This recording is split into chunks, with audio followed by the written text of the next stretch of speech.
Australia আর উগান্ডার যে match হয় দেখেছেন আপনারা ক্রিকেট খেলা? অস্ট্রেলিয়া আর উগান্ডার যে ম্যাচ, বাংলাদেশের এই 26 সালের 12 ফেব্রুয়ারির নির্বাচন আমার মনে হয় এইরকমই হতে যাচ্ছে।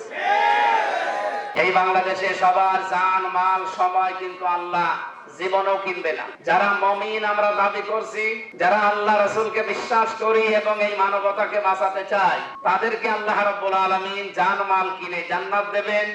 বাকি যারা আল্লাহ রাসূলকে বিশ্বাস করে না কিন্তু মানবতা বাঁচাতে চায়, এদেরকে আল্লাহ দুনিয়াতে শান্তি স্বস্তি নিরাপত্তা দিয়ে তাদের পাওনা মিটিয়ে দেবে। আমার কথা বোঝার বাকি আছে কিছু?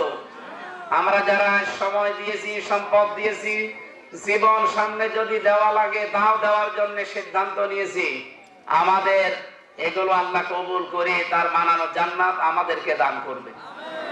এখন আমাদের কাজটা কি হবে? এখানে আর একটা পয়েন্ট না বললে আবার এই যে সাংঘাতিক আছে না, সাংবাদিক নামে এরা দেখা যাচ্ছে পয়েন্ট কেটে বানিয়ে দিল। এই জন্য আমরা অন্য ধর্মের যারা আছে তাদের জন্য যেহেতু জান্নাত নেই, তাহলে তারা যদি মানবতার পাশে থাকে তাদের পুরস্কার কি? তাদের এই পারিশ্রমিক আল্লাহ দেবে না? তাদের পারিশ্রমিক হচ্ছে দুনিয়ায় তারা শান্তি স্বস্তি এবং নিরাপত্তা পাবে যদি ইসলামের সমাজ এই দেশে কায়েম হয়। আশা করছি এখানে আর কোনো প্রশ্ন থাকার কথা না।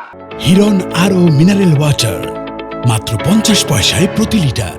আগামী বাংলাদেশ মানবিক বাংলাদেশ হোক, যে দৃশ্য এখন আমাদের সামনে আমার মনে হচ্ছে অস্ট্রেলিয়া আর উগান্ডার যে ম্যাচ হয় দেখেছেন আপনারা ক্রিকেট খেলা? অস্ট্রেলিয়া আর উগান্ডার যে ম্যাচ, বাংলাদেশের এই 26 সালের 12 ফেব্রুয়ারির নির্বাচন আমার মনে হয় এইরকমই হতে যাচ্ছে। আল্লাহ কবুল করুন। আমি নামিয়ে না নিচে নামলাম না, আপনারা বুঝে ফেলেছেন। অস্ট্রেলিয়া উগান্ডার ম্যাচের মতো হবে ইনশাআল্লাহ আগামী দিন। Just wait for C.